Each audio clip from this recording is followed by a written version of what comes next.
একবার এইভাবে দই চিংড়ি বানালে ভাতের সাথে আর কিছুই লাগবে না। তাহলে আজকের রেসিপি দারুণ মজাদার দই চিংড়ি। তাহলে দই চিংড়ি বানানোর জন্য আমি এখানে কিছু মিডিয়াম সাইজের চিংড়ি মাছ নিয়ে নিয়েছি।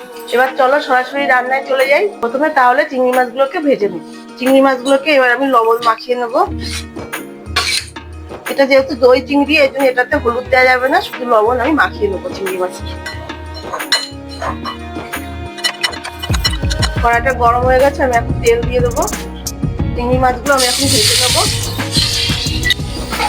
বেশি কড়া করে ভাজবো না, হালকা করেই ভাজবো, কারণ কড়া করে ভাজলে চিংড়ি মাছ শক্ত হয়ে যাবে। ওই জন্য হালকা করে ওই মাছটা ভেজে নেবো। চিংড়ি মাছটা ভাজা হতে থাকুক, ততক্ষণে আমি একটা মশলা তৈরি করে নেবো। দিয়ে দেবো একটা পেঁয়াজ, 2 টুকরো আদা, 3-4টে কাঁচা লঙ্কা, 6-7 কোয়া রসুন, আর সবশেষে দিয়ে দেবো 6-7টা কাজু বাদাম। কাজু বাদামটা দিলে রান্নাটা আরো সুন্দর টেস্ট হবে। এবার আমি এগুলোকে পেস্ট করে নিয়ে আসবো। চিংড়ি মাছটা ভাজা ভাজা হয়ে এসেছে, আমি এখন তুলে নেবো। তেলে আমি দিয়ে দেবো এখন 1 চামচ ঘি। এই ঘিটা দিলে কিন্তু রান্নার সেন্টটা খুব সুন্দর বেরোবে। আর দিয়ে দেবো এবার গরম মশলা ফোড়ন, জিরে আর গরম মশলার একটা শুকনো লঙ্কা। গরম মশলাটা একটু ভাজা ভাজা হোক। এবার যে মশলাটা করে রেখেছিলাম সেটা এখন দিয়ে দেবো।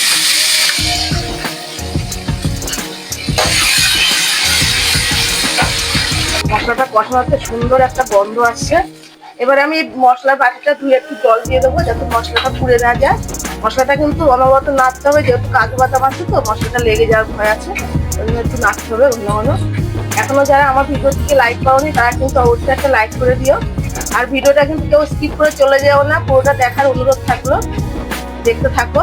এখানে আমি কিছু শুকনো মশলা নিয়ে নিয়েছি, গোলমরিচ, জিরে, মৌরি আর অল্প করে মেথি আর একটা এলাচ। কারণ যেহেতু আমি ওখানে এলাচ গরম মশলা ফোড়ন দিয়েছি, তার জন্য একটাই নিয়েছি। এই মশলাগুলোকে আমি এখন শুকনো ভেজে নেবো।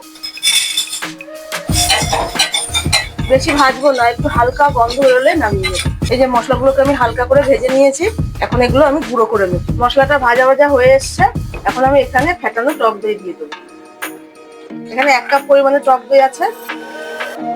এই রান্নাটা কিন্তু একদমই হলুদ দেওয়া যাবে না, এরকমই সাদা সাদা হবে, যেহেতু দই চিংড়ি।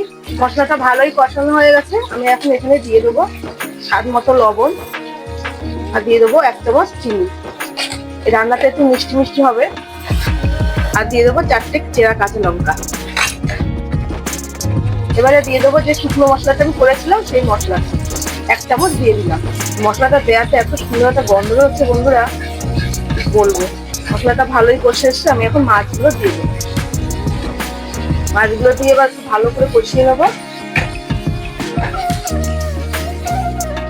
তোমরা কারা কারা এই দই চিংড়িটা খেয়েছো আমাকে কমেন্ট করে এখনই জানাও। মাছের সাথে মশলাটা ভালো কষে এসছে, আমি এখানে অল্প করে এখন জল দিয়ে দেবো।